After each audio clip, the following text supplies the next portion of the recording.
Thank you for tuning in to Words of Woods. I'm your host, T. Woods. Here we're doing something different. Here with me today I have several guests, all college and former college students, and today we'll be talking about the college experience. Introduce yourself and where you're from. I am Michelle Bonterre-Wilson. I am from Trinidad and Tobago. I'm a U.S. citizen, and I live in Oakwood, Ohio. My name is Joshua Hatch, and I'm from Columbus, Ohio. My name is Akya Robinson, better known as Kia Kelly, and I'm from Cincinnati, Ohio. I am Richard Hairston, and I'm from Columbus, Ohio. All right. So for starters, all college students, former college students as well, what made you want to come to college? What was the decision that you chose to just come to college, and what influenced your decision to come to college? Well, first of all, I am from a different country, and I became a U.S. citizen. And when I came here, they would not accept my degree and things like that from Trinidad and Tobago. So I had to go right back from high school and do over my high school diploma and everything. After I finished with that, I decided to go to school for embalming. When I got up in Florida, when I got up and I moved to Ohio here, they would not accept the degree from Florida because it's 2 years. Mm-hmm. So instead of me going back to do a 4-year degree in embalming, I said, I don't want to do that. So I chose to do something different, which was surgical technology. However, I decided to pursue that here, but they weren't teaching it. So I decided to go to Sinclair. Sinclair had a wait list, and I couldn't wait. And when I inquired, they said I could try Miami Jacobs, and I went there, finished the degree, and when I finished it and I got up to North Dakota, I was told that you don't have a degree because we were having some teething problems with the school and everything down here in the school. So it was not a legit school. So I decided to come back. My son told me to come back and do it at Wright State, and because it's very close. So I came here to pursue the nursing program because it's 4 years to get out because of my age. And in doing so, I started having problems with my eyes, which was just like 2 years ago. I did have eye surgery. After my eye surgery, it's not going too well. So instead of continuing with the nursing, I decided to just go over to public health, epidemiology, and things like that. So here I am at Wright State, trying to finish it up by next year's spring. Gotcha. And we could all chime in, so let's have a conversation. Okay. We here to all get engaged and get to know each other and all that. So, why'd you choose to go to college, Josh? And what college did you attend? I definitely attended here at Wright State University. I think I chose to go to college just because I come from a very kind of impoverished area. I'm used to seeing just the typical African American kind of stereotype, and that was something that I didn't want for myself. So I went to college just to create a better opportunity and get my foot in the door to do some positive things for my community and people that pretty much look like me and come from places like myself. That's pretty dope. It's pretty much the same. I mean, I came from an area where nobody I grew up with, my family, nobody went to school or had any kind of post-secondary schooling. And I didn't enjoy my city that much to really just be living there for the rest of my life like everybody What's wrong else. with Cincinnati? So, I love my city. I always got love for my city, but it's just not a place where I thought I could grow personally. And I think a lot of people there should not be there. There's not many opportunity there, and there's a lot of toxic things down there that you can get into, and I had to get out. So. Definitely. I personally think that people should not be there because it's the earth. True. What I think is that people like you, so and him, y'all are the ones to do this, take a stepping stone and come back and build the community because it have younger ones coming up with no Right. guidance. Definitely. And take that step and that be bold and I reach agree. out, For do sure. something or try to start something. It could be how small. Just by even talking to someone and saying, have you ever thought about doing a trade if you're not academically inclined? So, something like that is a positive way to start. Right. Definitely. Right. Definitely. Yeah. Why'd you choose to go to college, Richard? So I chose to go to college because, one, I just always had that aspiration to go to college, and then I can just touch on what you guys said as well. Coming from an impoverished area, coming from the projects, the west side of Columbus, not seeing anyone go to college, not seeing anyone in my family go to college, it just always been an aspiration of mine. And then I had an aunt and an uncle that always just was big on higher education, always, instilling that in me and my brothers and sisters. So those are the reasons why I chose to go to college. What are all your majors? Where was the start? I graduated with a bachelor degree in A bachelor, hold on. Oh, Lord. I graduated with a bachelor's degree of arts in psychology and a minor in African American studies. What's your major? My major is mass communication. Same.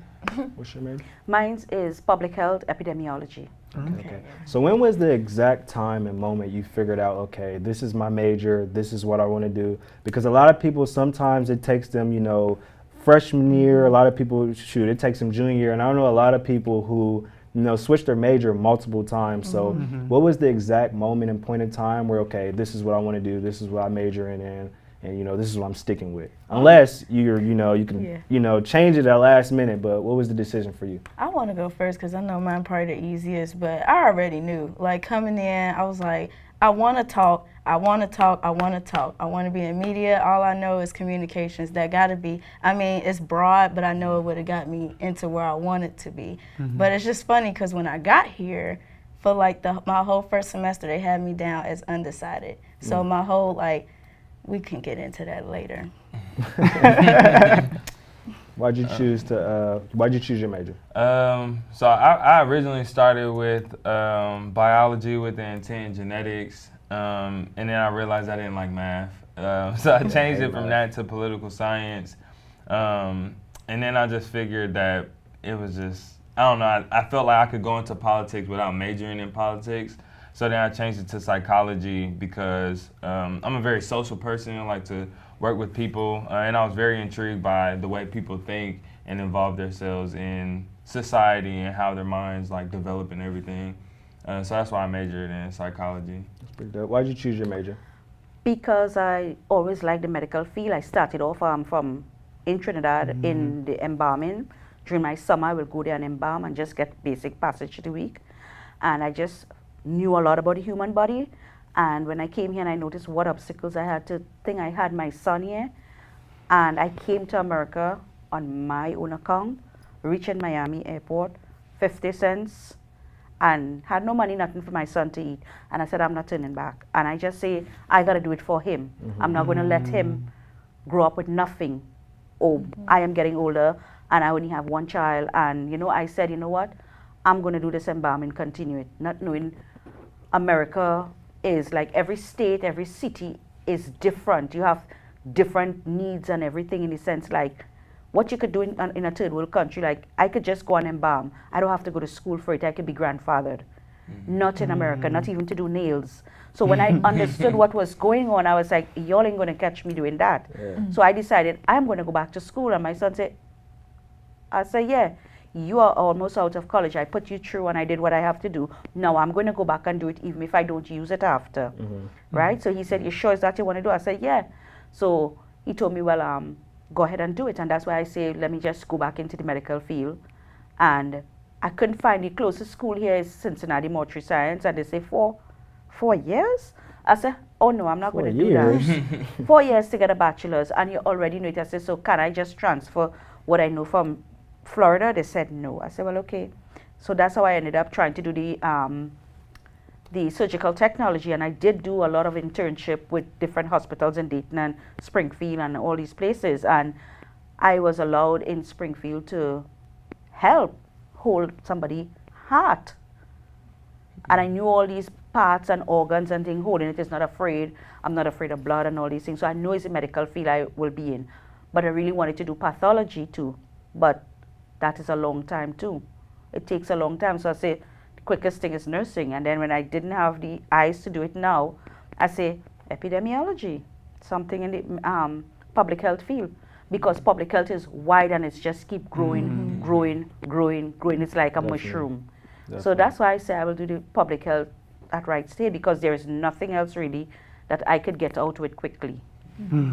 So I just take the other the credits that I have for nursing and transfer it. That's how I'm going to be able to get out quicker.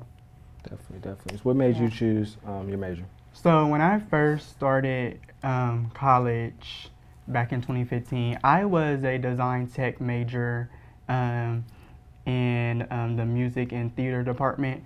And I thought that's what I wanted to go into because I wanted to do like set design. And was not for me, was not my fit as far as environment, just was not my fit, period. So I changed to mass comm and just literally fell in love with it. A lot of us probably took Dave Baxter's class. Yeah, I took his class. And that mass comm class, and when he just got to talking, I was like, oh my God, this is my fit. So that's how I found my fit. I definitely felt that same way in that class. Like we were learning about, the rules to the music industry, like radio, licensing and stuff like that. Copyright. Copyright, just how much it'll do if you do this and that, this and that. And that was at that exact moment. I took that class like my sophomore year. At that moment too, I was like, wow, this is pretty interesting. Mind you, I still have that notebook from that class in my house somewhere. I still have and I'm like, okay, I really need to keep this information because you never know, when I may need it. Okay, so you guys have all been here, for some time. You already graduated. What's some difficulties and just traumas or anything that kind of like broke you down a little bit, but obviously it didn't break you down too much because you're still here. But what are some difficulties that you faced, being in school? I would definitely say I am really upset, sad, and felt alone, felt discriminated, really discriminated because of my age. And I know I'm not a dunce person not because I came from a third world country. My son is doing so well, and I did everything as a single person for him, right? And I came here, and I know there's a lot of high school students, they now freshly came out of school doing certain things like the math. I can do the math, but because of my eyes, I was getting all this problem, and I tried to go to the disability services? No. Success Center. And I met a lot of students there, and one student, and I still speak to him, he looked at me and you don't need to be here, you don't need to be doing this. Wow. I said, what do you mean by that? And this is a person of my own race and creed and everything, and he looked at me and told me that. I said, why? You need to be home with your son. I said, well, guess what? My son graduated from here, is doing well, and for the past 5 years, he has been taking care of me. If I call this morning, I said, look, my truck needs this and that. And Mom, go ahead, send it to the shop. I'll pay the $7,000. I call him back, they need an additional $500. Go ahead, Mom. And it's like, and not to say I am abusing anything. Yeah. He makes sure that I don't have anybody coming to my house to advantage me. I don't want nobody. I'm married to somebody in Trinidad. I am leaving on Friday to go to Trinidad. I'll be back on Monday, right? So it's not to say that, I am a bad mother or I'm a person who is dull or anything. When this kid looked at me, this child looked at me and told me that, I could have just passed my hand from left straight to right across his face and back again. And I still talk to him when I see him on the thing. And I was like, did you really tell me that? I say, okay, let me back up. I went back again, and these kids are being paid. This is the third time I had that experience there. And I go, I need some help with my math. I know it, but I'm not understanding it. And then eventually, somebody who is not like a TA, he teaches class. He teaches class. And he's a student here. He said, Michelle, you are really smart. I said, why you say that?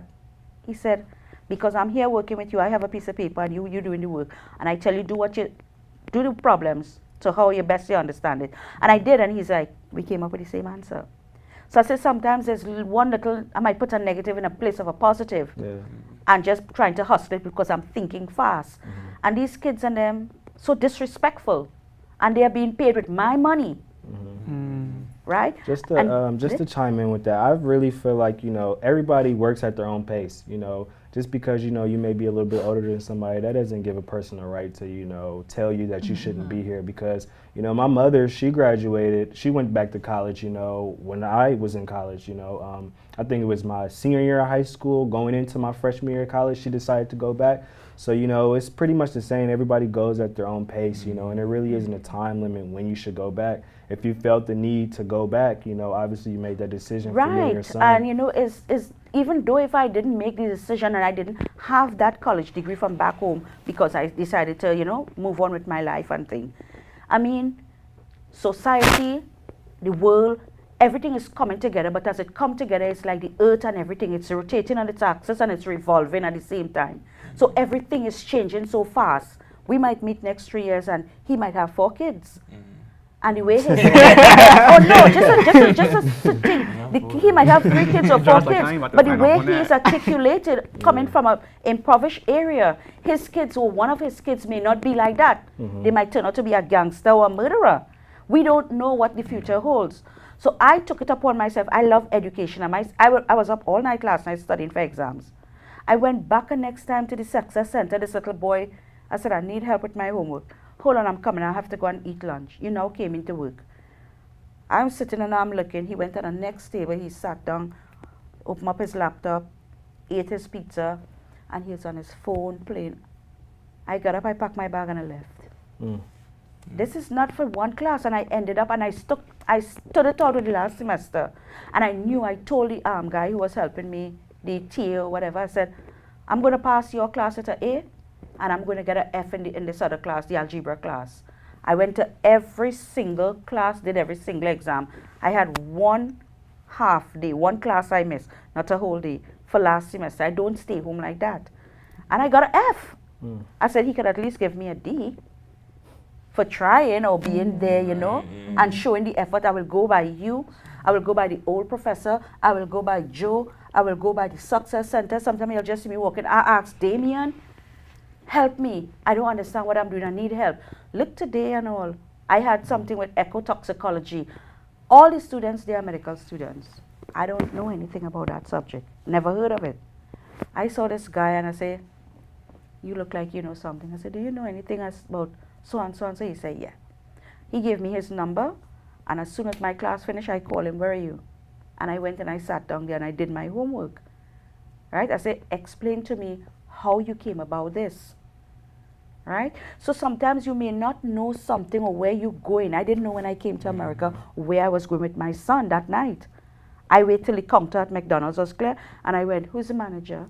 I am from Trinidad and I want a new life. I brought my son here, right?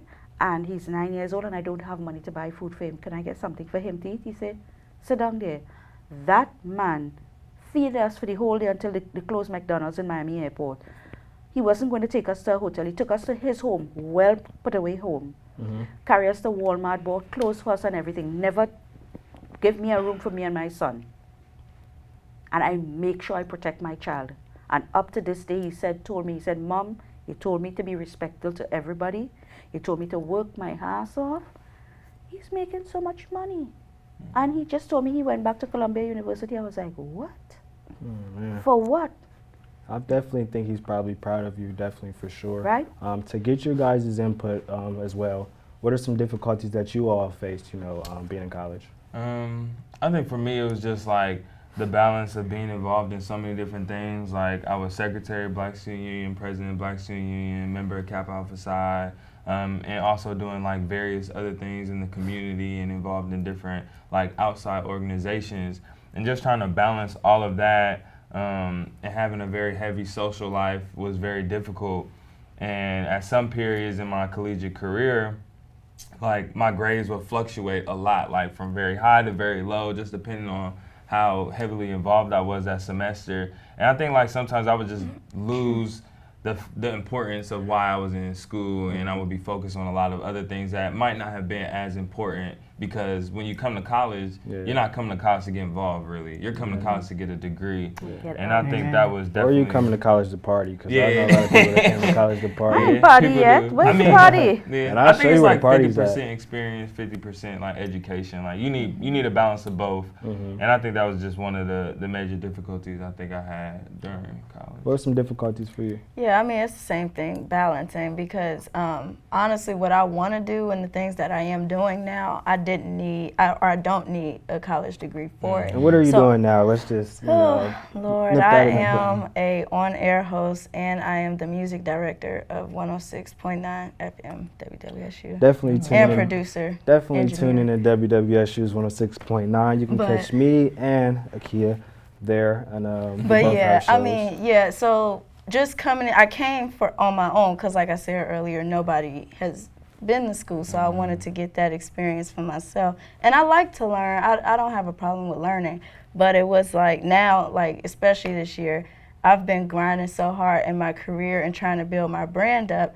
It's hard trying to keep my academics, you know, afloat, because I do still want to be involved on the campus, not just, you know, trying to get my name out there. I am here. I want to be a well-rounded student. So it's kind of hard keeping that I all feel like together. it's kind of like the same with me. Like I have all online classes, so like you have online classes. You're like, okay, I'm not physically in class, so you kind of just put that to the side, and because I'm like involved in so much, I got so much going on for myself. But at the same time, you have to put aside time to get that schoolwork done, and do what you're supposed to do. That's the reason why you're here. Right. But sometimes life happens. We all have different obstacles and different stuff that we face in life. So sometimes it's hard. You could be dealing with something that's way more important than schoolwork. But honestly, that's what you're here for, and you have to finish strong and complete what you signed up for. Definitely. If they're going to take all our money, especially. Oh yeah. What were some difficulties for you, being here in college? I would just say definitely what you guys were saying, like the balance. But I think my main difficulty was just like more so just finding the right fit for myself and what I wanted to do, and more so who I wanted to be. So I would just say that was my difficulty. Okay. Yeah. So obviously, we know Wright State is a predominantly white institute, PWI for short.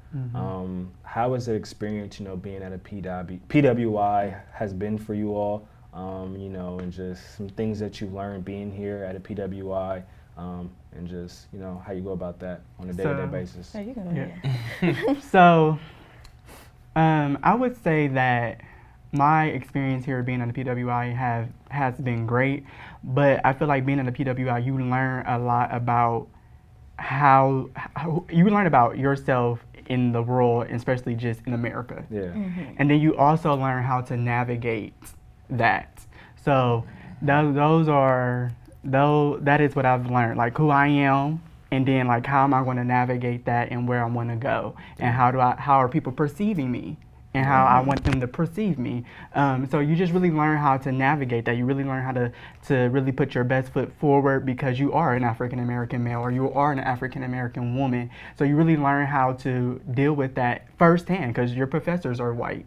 Well, Caucasian, I'm gonna say Caucasian. The student body is Caucasian. So you really just learn how to navigate those areas. You learn how to navigate those problems, those situations, and those issues being at a PWI. So it's been great, but it's been also challenges, but you learn. Yeah. I feel like honestly, like, being at a PWI, it gives an overall balance. Because in the real world, there's people with different ethnicities, people of all different types of race, size, color, shade. It's, a bunch of variety of people. Being here, you run into a bunch of people who are different from you. One person, you could be different, you could be different, you could be different, you could be different. And in the real world, it's gonna more so be like that, So it allows you to, get used to being friends with people who aren't nothing like you, building and establishing relationships with people who aren't like you, Right, and I mean that is an important skill too for the real world, because not to really mention HBCUs or anything, but I mean students who go to schools and are around people just like them all the time may have that difficulty transitioning into the work world, because you have to know how, like he said, navigate those situations and how to properly talk to certain people to get what you want. I don't mean, act white, because that doesn't mean, that's not real. But you do have to present yourself in a certain manner, because they look at us so differently out here. Yes. Yeah, I think it's really important. Like a lot of people will sometimes think it's a disadvantage going to a PWI, but I like to look at things, from a different perspective and look at it as an advantage, because like you can come here and literally use your ethnicity as an advantage. Like there's not as many people that look like us. So in this small pool, like if these other individuals aren't doing what they need to put themselves in the forefront and represent the population in a positive light, like I can be that person easily. Whereas if you go to, HBCU, it might be harder because everybody looks the same. Like, and I think that's something that like I tried to do in my collegiate career, was just present myself as that person. Like if you need me for an event, if you need me to represent this population, like I'm gonna do it to the best of my life in a positive way. And I think a lot of us have that opportunity just because we're African Americans at a PWI. If you could tell your future self now, any tips or tricks or advice, what would you, tell yourself, Josh? I think I would just tell myself to like stay focused and rooted with like my goals, because I do think I obtained a lot of things that I had set for myself, but there's a couple of things that in my freshman year I said I was gonna do that I didn't get to accomplish as a senior. Like I'm really involved in like poetry and things in arts, and I wanted to write a book and everything before I graduated, and that was something that I was very adamant about, and I had a plan for, and I didn't stick with that. And I think that's something like I would go back and tell myself, just to stay rooted in your goals, don't lose your focus, regardless of who's around you and what's going on around you, where you're at, anything, regardless of the school, anything. What would you tell your future self? All I would say is just be patient and open up, because I mean, my freshman year, well, me personally, I'm a really shy person. People don't know that, but I am very shy. And like, I don't come out of my shell. Well, I have been more often, but like freshman year, it was like I was always in my room, or if I went to a party, I was in the corner. And I saw people all the time. I'm not even gonna lie. You, Tariq, and Elijah. I used to see y'all, and I'd be like, I want to be friends with them, or I just want to. And now I know y'all, and it's cool. But it's like, I just wish I opened up earlier, because I wasted a year. I definitely feel the same way. Like, everything that I have going on for me right now, I'm just like, why don't I start doing this my freshman, sophomore year? But honestly, I think that, through time, you get to know yourself. College is definitely an experience in time where you really get to know your true self, because honestly, I didn't have a clue on what I wanted to do. I always kept a comm major. I always stayed a communications major. However, I kind of didn't know, like, what's next for me, what I want to do, where I want to go. And then, my junior year, it was a light shined upon me, and I was like, okay, bet, this is what I need to do. This is how I'm going to go about things. And, since then, I've just been working and grinding, just been going hard. So what's something you would tell yourself, back then if you could? I would tell myself that everything is going to be all right, number one. And then number two, I would tell myself too, like, this is the time where you really build yourself both personally and professionally. So that's what I would tell myself, like, going back, I really would have been like, Richard, put your game hat on, put your game face on. This is the time where you're going to build yourself in both areas. And it's really important, though. It really is. Definitely. So my next question to you is, life after college. I know that you're graduated. That's a blessing, definitely. Life after college, where do you see yourself after school, and what does the future hold to you? Let's start with you. So I graduate in May. So life after college, right now I'm pursuing a project management job with Macy's in their corporate office. Currently I work for Macy's in a store as an administrative support team member, and I'm also a part of their Macy's style crew. So right now that's my number one goal and target. So life after college looks like New York, Manhattan, and the Macy's corporate office. I might see you there, man. I might see you there. That's dope. What about life after college for you? Honestly, I don't know what to tell y'all. You It could gotta figure it go. It out. could literally go Right. anywhere. I mean, I'm planning to be out of here by December of next year.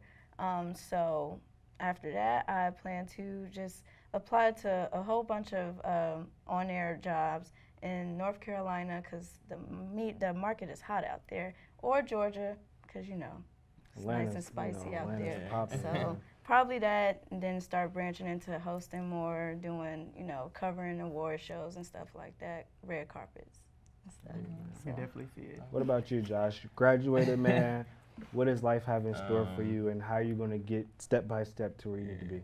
I think like right now, I had the idea like as soon as I graduated, like, I was gonna hit the ground running. But I think like I had to stop and be more realistic and be patient, like Patience, because I really still don't know exactly what I want to do and how I want to do it. But hopefully I get into Teach for America. That's something that I just applied for. So with that opportunity, I could potentially move anywhere in 51 states and have the opportunity to teach students, that come from backgrounds like me. So I think that'd be a good 2-year commitment for myself to just figure out what I want to do and how I want to go about it. Best of luck to you, man. See you at the top. Yeah. What's life, after college has in store for you? Well, what do you want to do? with me, seeing that I just switched over to this epidemiology, I did very well with the African American. I did all the African American classes and African classes, and my professor is an African. And just recently this week here, he asked me, well, we were planning on this since last year, and I want to go to do pre with my major, the epidemiology and thing, because this is worldwide. And I want to go and see it for myself. So he asked me to accompany him and his wife, and who is a professor too, with the same thing. And I'm going to go to Mozambique, Sudan, Chad, and Nigeria for summer, right? So he told me he wanted to talk to me. Take me with today. you. Right, wow.